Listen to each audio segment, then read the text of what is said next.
Mesdames, Messieurs, chers téléspectateurs d'Africa 24, bienvenue. Merci de nous rejoindre dans cette émission en direct de Libreville au Gabon, émission organisée dans le cadre de l'élection présidentielle le 27 août prochain. Et pour en débattre, nous avons un thème principal aujourd'hui, démocratie et réforme politique.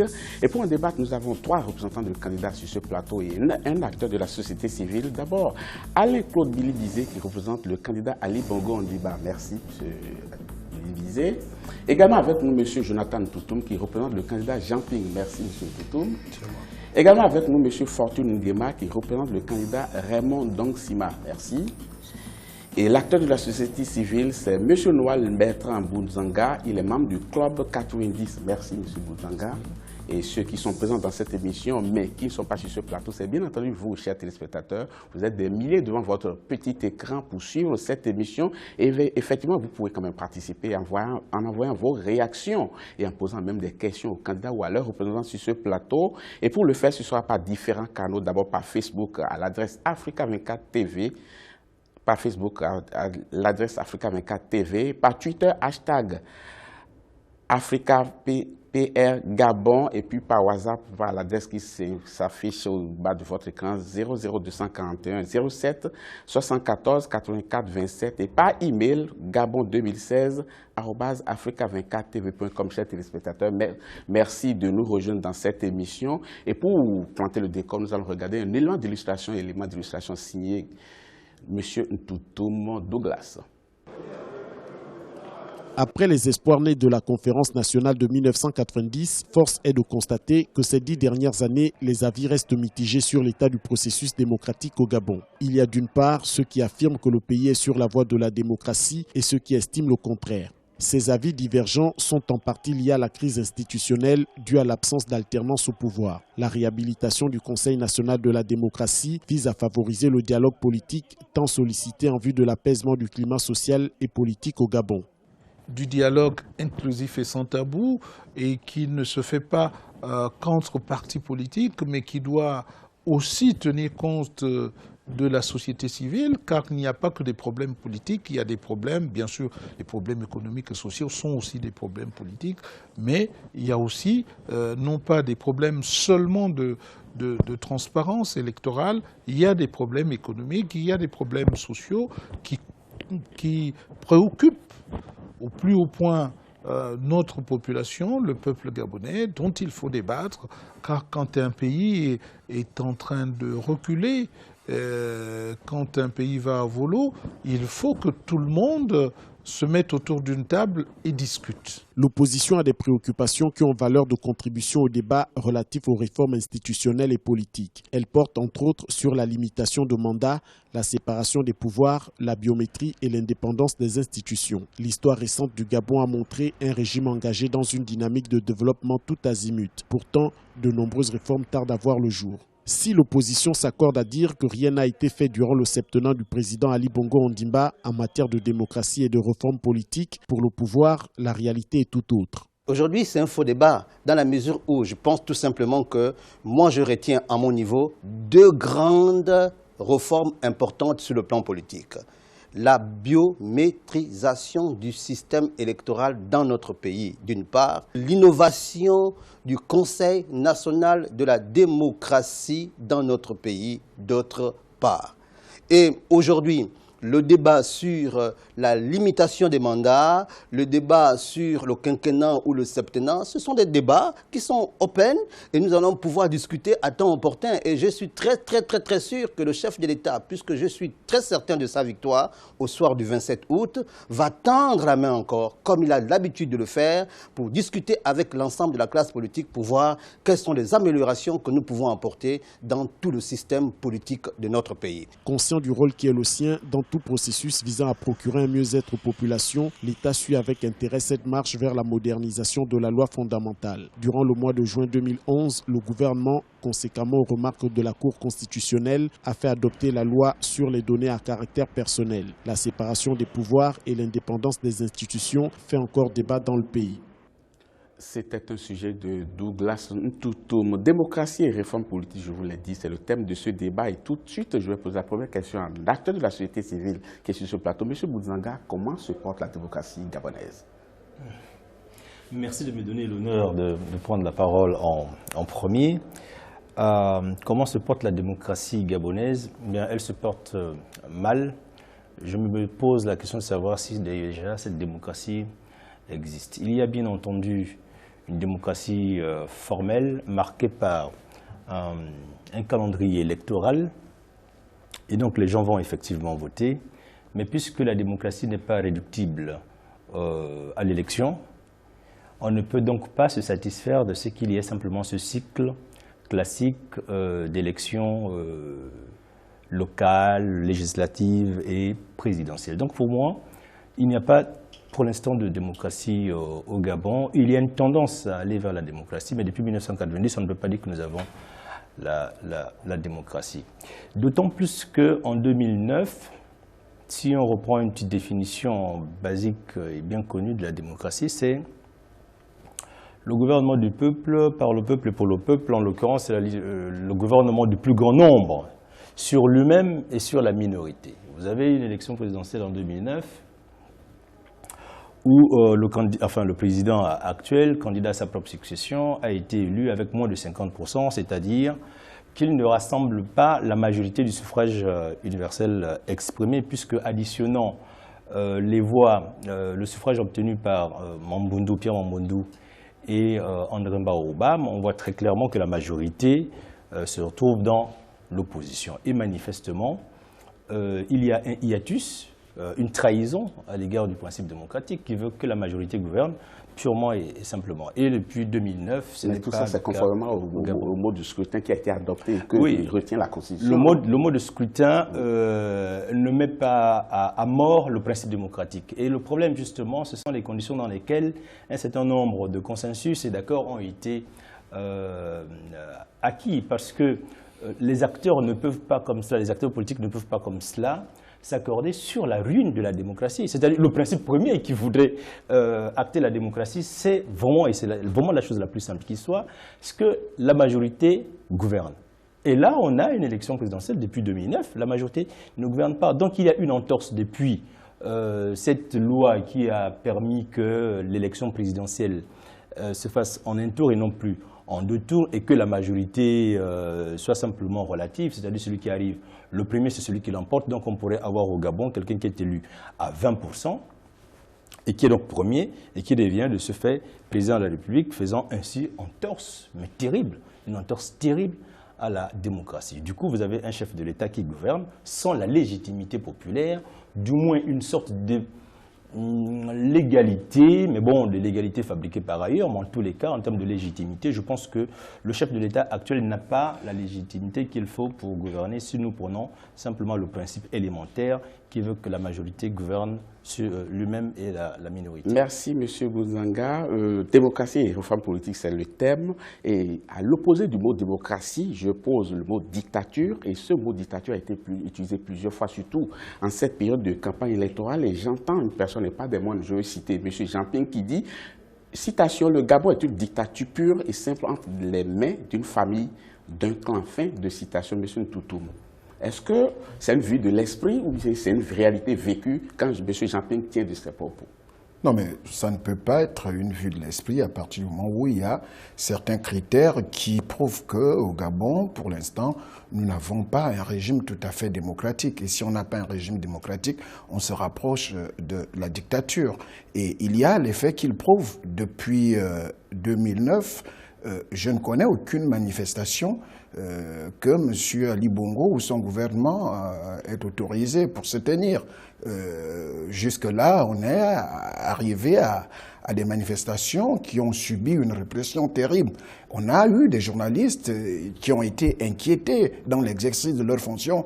Et à partir de ces critères-là, je pense qu'on peut se rapprocher d'un régime dictatorial, puisque si on ne peut pas exercer la liberté d'expression comme cela se doit.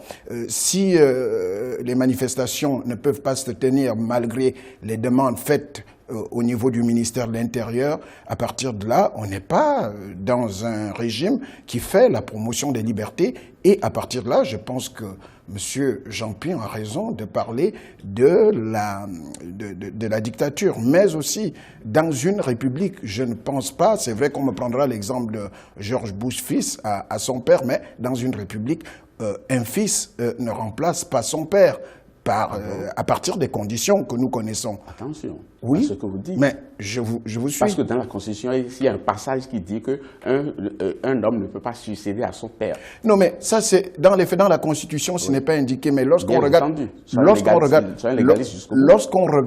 les conditions dans lesquelles certains fils ont accédé au pouvoir en Afrique, à partir de là, on se rend compte que tout est mis en œuvre pour que les gouvernements perpétuels auxquels nous assistons ont tendance à être remplacés par des monarchies qui ne disent pas leur De toute nom. façon, dans le cas spécifique du Gabon, on a eu une élection présidentielle et un homme a été élu. Mais quel type d'élection?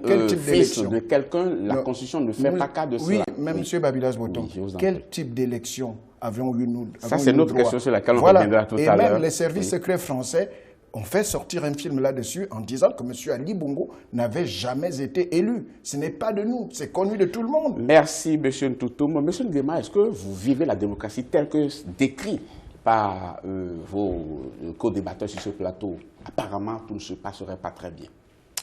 D'abord, je rappelle que la démocratie, c'est deux choses. C'est un principe de légitimité et un principe de liberté. Je suis à peu près d'accord avec M. Bouzanga, qui représente la société civile, pour dire, moi, je ne vais pas m'intéresser aux conditions de l'élection de 2009. On ne parlera même pas d'élection. D'accord, mais je ne peux pas vous dire, je n'en sais rien, je ne sais pas qui a gagné les élections de 2009. Je constate simplement que M. Ali Bongo est président de la République. Le principe de légitimité, moi, ce qui m'intéresse, ce sont les principes. Et le principe de légitimité, c'est que dans le cadre d'une élection présidentielle, l'élection à un tour pose problème. J'ai cru comprendre que le promoteur de cette réforme, c'était M. Guy Zoubandama, qui a d'ailleurs fait un exposé des motifs pour expliquer en quoi il était nécessaire qu'on revienne à l'élection à un tour. Cette élection a un problème, parce que, comme l'a dit M. Bouzanga, il suffit d'arriver en tête avec 11% pour devenir président de la République.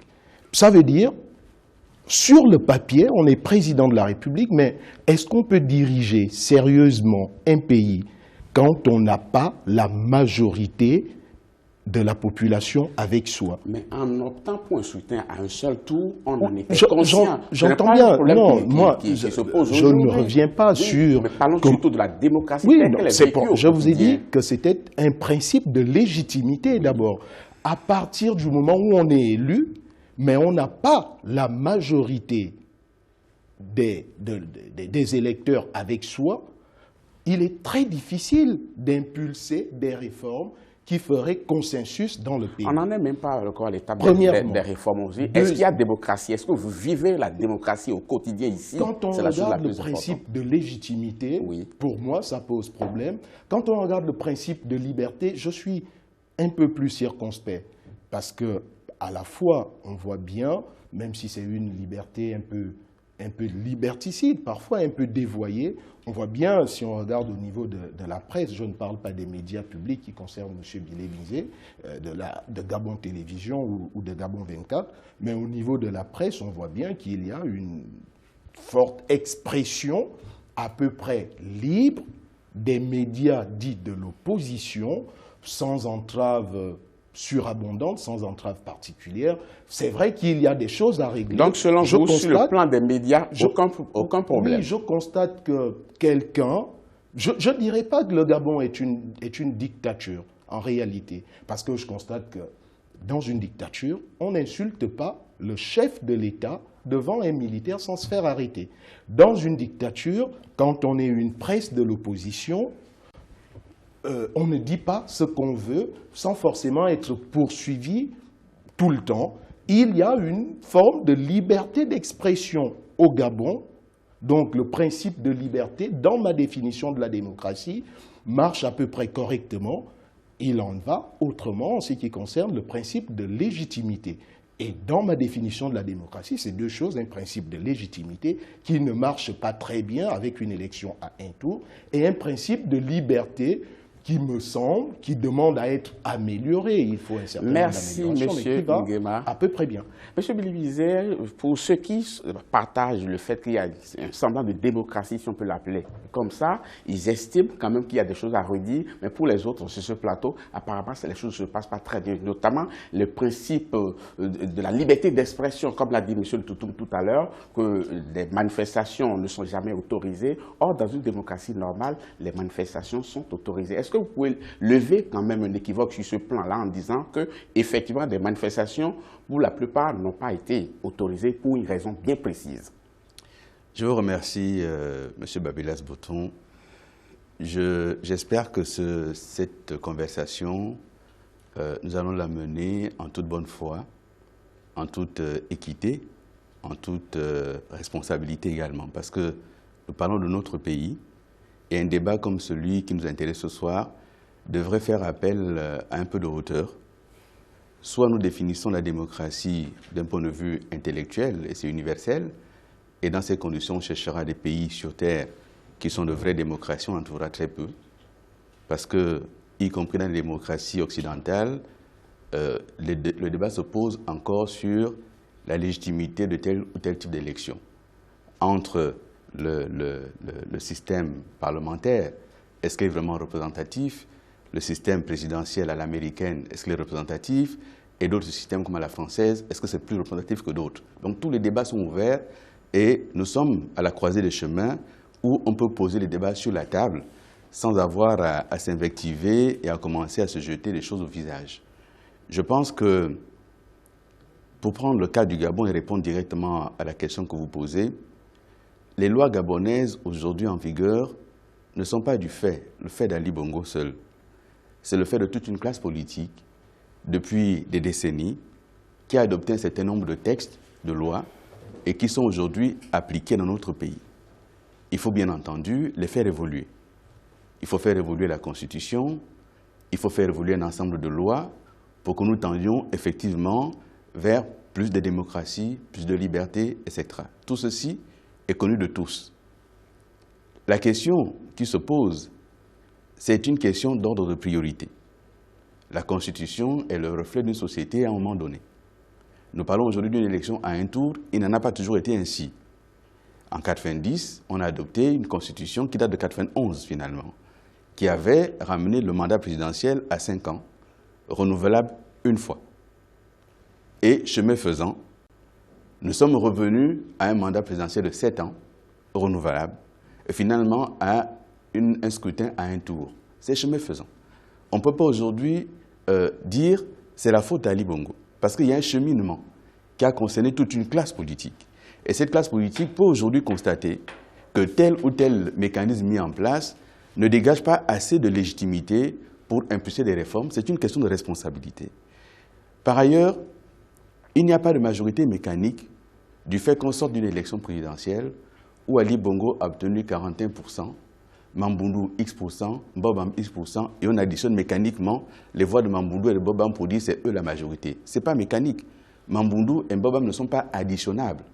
Chacun était candidat portant un projet et on ne peut pas, comme ça, de façon mécanique, fabriquer une majorité. Ensuite, je voudrais répondre directement à M. Jonathan Toutoum. Il faut, dans un débat, éviter ce qui est excessif. Il faut surtout la sincérité dans la démarche. Vous ne pouvez pas, vous, M. Toutoum, enseignant, chercheur, politologue, jusqu'à il y a quelques semaines, société civile, devenue politique depuis quelques semaines seulement, vous ne pouvez pas sur un plateau de télévision nous dire que le Gabon est une dictature. Parce que vous savez que vous sortirez d'ici libre. Vous rentrerez chez vous libre. Vous exercez dans des télévisions qui injurient le pouvoir tous les jours que le bon Dieu fait.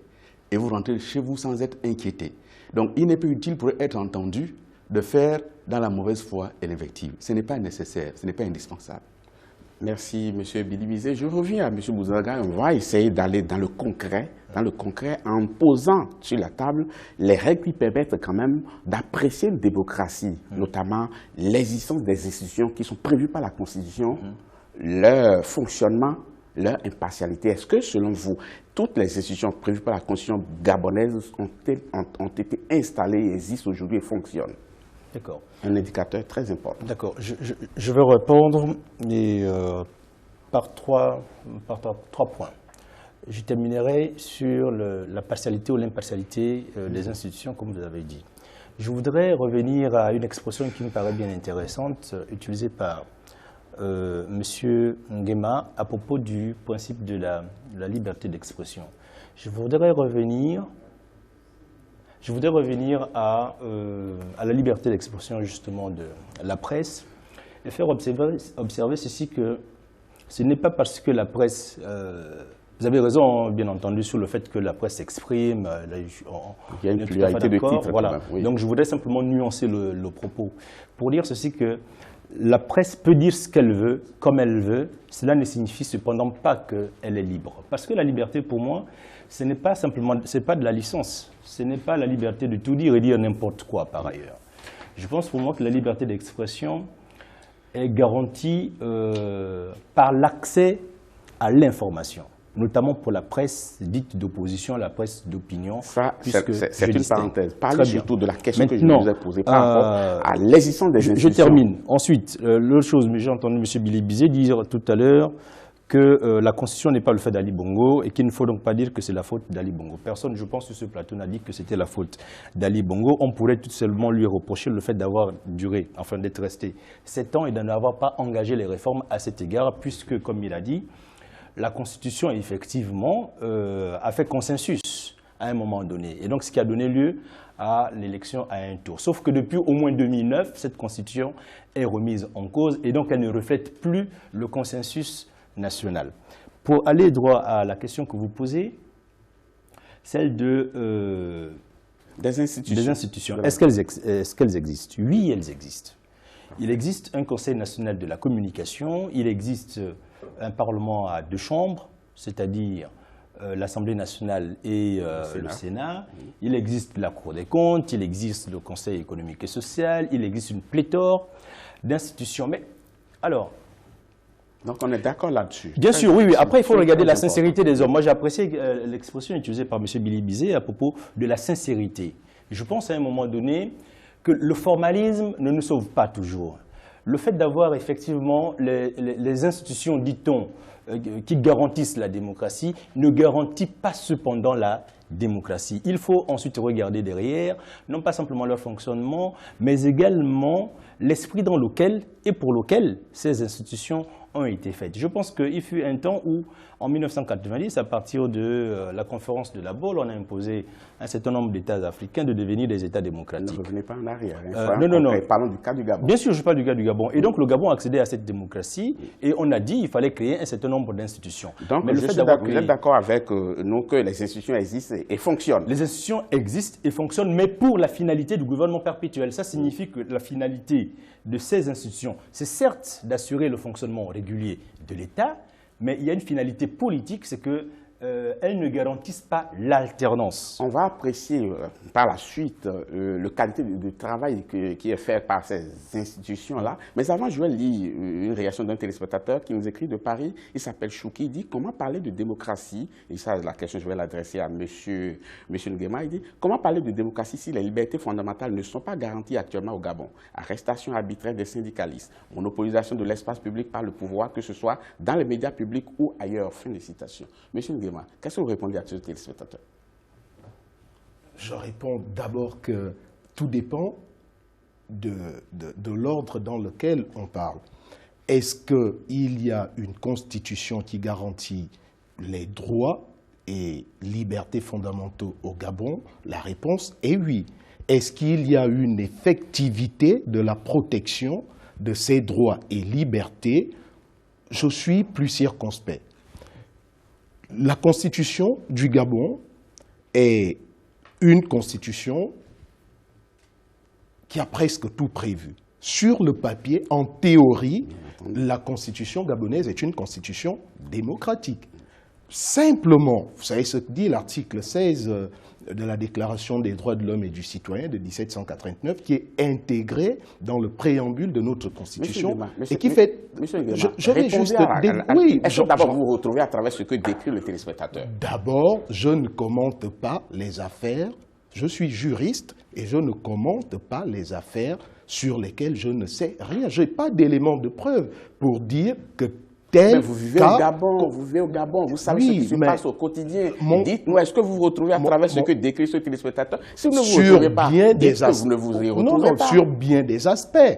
Simplement, affirmer généralement comme ça qu'au Gabon, on ne respecte rien, je suis plus nuancé. Je veux dire, il y a deux types de situations. Quand vous avez affaire à un événement, un fait, qui met en péril, où le régime se sent menacé, il est tout à fait évident, d'après mon expérience, que les institutions, que ce soit les institutions judiciaires ou policières, sont en roue libre. On ne respecte plus rien. En revanche, il y a un grand nombre de contentieux où on respecte tout à fait la rectitude juridique. Si vous prenez par exemple le contentieux relatif... Monsieur Guéma, je ne vous comprends pas beaucoup, mais je serai obligé de poser la même question, puisque vous ne répondez pas. Non, je vous dis... vers M. Non, ce que je vais vous dire, M. Je vous ai relancé plusieurs fois. La prochaine fois, si je vous donne la parole et vous n'avez pas droit au but, je serai obligé de retourner vers quelqu'un d'autre qui peut-être a la réponse à ma question. Ce que je vais vous dire, simplement, c'est que moi, je ne veux pas être dans l'excès et dans les généralités. Je considère que le Gabon n'est pas une démocratie, pas au sens où on l'entend, c'est-à-dire un état de droit. Moi, je préfère parler d'état de droit, c'est-à-dire un état dans lequel les institutions et les personnes qui les incarnent sont elles-mêmes soumises à la règle de droit. Merci beaucoup, M. Nguema. M. Ntoutoum, est-ce que vous vous retrouvez à travers ce que décrit ce téléspectateur-là? Oui, effectivement, moi je me retrouve dans ce que dit le téléspectateur. Malheureusement, et pardon de vous le dire, Monsieur le ministre, je ne pense pas faire dans la mauvaise foi. Et je dois noter quelques contradictions de la part de M. Nguema, qui tantôt accepte que le Gabon est une démocratie, tantôt il pense que le Gabon n'est pas une démocratie. Nguema, je vous en prie, laissez M. Ntoutoum finir. En me retrouvant dans ce que dit le téléspectateur, bien entendu. Mais Monsieur le ministre, vous savez qu'on peut avoir une constitution formelle et ne pas avoir la pratique des principes. Et je ne fais pas là dans la mauvaise foi. Je vais vous donner quelques exemples. Et moi, j'aimerais en retour que vous me donniez un exemple d'une manifestation vous avez encore 40 secondes. Qui a été autorisée. Je vous prends des exemples, puisque vous pensez que je fais dans la mauvaise foi. Alors, le 20 janvier 2011, vous savez qu'il y a eu interdiction d'une manifestation pacifique de l'opposition. Le 11-08-2012, vous savez qu'il y a eu répression violente d'une manifestation organisée par l'opposition avec M. Andriy Mbobam. Le 11 mai 2013, vous savez qu'il y a eu une interdiction. Le 13-11-2014, nouvelle interdiction de manifester signifiée à des leaders de l'opposition. Le 20-12-2014, ainsi de suite. Et il y a des arrestations, Monsieur le ministre. Le 27-10-2010, vous n'allez pas les citer tous, je ne vais pas citer tout. Bon, vous voyez qu'à partir de là, il y a bien l'entrave à la démocratie. Mais ce que j'ai envie de dire, et M. Boudzanga l'a dit, Monsieur le ministre, personne n'a dit jusque-là qu'Ali Bongo était responsable de la situation des institutions actuelles. Mais sauf qu'il n'a fait aucun effort pour les améliorer parce qu'il est conscient que ça peut lui garantir la présidence à vie. Et donc, je termine par là, en disant ceci, Monsieur le ministre, que, vous savez, le général de Gaulle, quand il accède au pouvoir en 1958, c'est presque un coup d'État, mais il a fait tout pour faire rédiger la constitution de la Ve République. Mais Ali Bongo n'a fait aucun effort dans le sens d'améliorer les institutions jusque-là, parce qu'il peut estimer que ça lui profite. Donc, nous pensons que pour l'instant, on a un habillage institutionnel qui garantisse la démocratie, mais que dans les faits, Monsieur le ministre, vous savez que ce n'est pas cela. Vous-même, vous êtes ministre de la Communication aujourd'hui, mais vous savez que l'opposition se plaint de ne pas bénéficier du même temps d'antenne que le PDG. Monsieur Ntoutoum, vous allez permettre à M. Bilibizé de pouvoir répondre à toutes ces interrogations. Monsieur vous savez, moi je suis ministre de la République. Ma fonction n'est pas de faire ce que veut l'opposition. Ma fonction est de faire appliquer les lois de la République. Et quel que soit le pays au monde, c'est la fonction gouvernementale. Faire appliquer les lois de la République. Et lorsque les lois doivent évoluer, les faire évoluer. Et c'est ce que nous avons fait avec le Code de la communication. Vous n'êtes peut-être pas au courant, Mais ce code de la communication a grandement évolué. M. Boudzanga a parlé de la liberté d'accès à l'information. Nous l'avons garanti par le nouveau code de la communication. Donc avant de rentrer dans les dénégations, il faut d'abord vous informer. Il y a un nouveau code de la communication qui a été adopté, qui a été promulgué et dont les décrets d'application vont être pris. Donc je tenais à le dire parce que ça vous ne le saviez pas, mais sachez-le. Ensuite, vous décrivez, pour vous une dictature, c'est lorsqu'il y a des manifestations qui soient interdites. Non, c'est des exemples, monsieur le ministre. Non, mais je réponds à vos exemples. Oui. D'accord. Manifestation, mariage pour tous, interdite en France. Manifestation sur plusieurs cas qui sont produits récemment, interdite par le gouvernement Manuel Valls. Manifestation pour Notre-Dame-des-Landes, interdite. La France est donc une dictature. Vous savez, parlons de notre pays. Le téléspectateur a dit, les syndicalistes connaissent des arrestations arbitraires. Il y en a combien? J'ai vu l'autre jour à la télévision, M. Edzo, syndicaliste, il est soutien de l'opposition. Il est en prison, M. Edzo? Il n'est pas en prison. Les syndicalistes au Gabon mènent leurs activités parfois de manière radicale et brutale. Ils ne sont pas en prison. Mais lorsqu'un syndicaliste est pris dans une manifestation et qu'il prend des cailloux, caméras, les vidéos existent, les images existent, qu'il malmène des policiers, qu'il jette des cailloux sur des policiers, ce n'est plus un syndicaliste. C'est un manifestant sur la voie publique et un manifestant dans le cadre d'une manifestation interdite. Donc ça, monsieur, quel que soit le pays au monde, il y a des lois de la République qui existent. Ensuite, moi j'entends dire démocratie ou pas démocratie. Je dis encore une fois, nous avons nos faiblesses. Et nous sommes une démocratie en construction. Nous sommes en train de débattre sur un plateau de télévision librement entre gens d'une liberté d'expression dans un pays qui existe et qui est un état de droit et qui est en construction. Construisons ensemble, pointons les faiblesses, n'invectivons pas. Vous dites qu'il n'a rien fait. Pardon, je termine par ça. Je vous en prie. Vous dites qu'il n'a rien fait. Moi, j'étais député à l'Assemblée nationale. Lorsque le gouvernement Biogemba vient présenter la proposition de modification constitutionnelle. Pour observer quoi? Pour observer que la Constitution de la République, manifestement, il y avait quelques faiblesses, notamment en ce qui concerne les délais pour organiser une élection en cas de vacance de pouvoir, qui était de 45 jours. Ayant constaté que ça ne marchait pas, on a mené ça à 90 jours. Mais on en a profité pour faire autre chose. Jusqu'à Ali Bongo, le pouvoir judiciaire n'était qu'une autorité judiciaire. C'est lui qui a fait mettre ça pouvoir judiciaire. C'est écrit noir sur blanc. Ensuite, on parle des institutions qui fonctionneraient mal. Je vous en prie. Qui fonctionneraient mal. Mais c'est le fait des hommes. Ce n'est pas le fait des mécanismes. Les institutions sont en place. S'il y a des hommes qui n'entrent pas dans la peau des institutions pour bien les faire fonctionner, n'allez quand même pas le reprocher au bon Dieu. Donc là-dessus, je suis désolé, monsieur, vous ne pouvez pas aujourd'hui faire la démonstration de ce que le Gabon serait une dictature. Merci, chers téléspectateurs, vous qui venez de nous rejoindre. Sachez que nous sommes en direct de Libreville, le Gabon, émission que nous organisons dans le cadre de l'élection présidentielle qui a lieu le 27 août prochain. Le thème de ce soir, c'est démocratie et réforme politique. La suite de ce débat, ce sera tout à l'heure. Gardez votre position de téléspectateur. On vous retrouve dans quelques instants.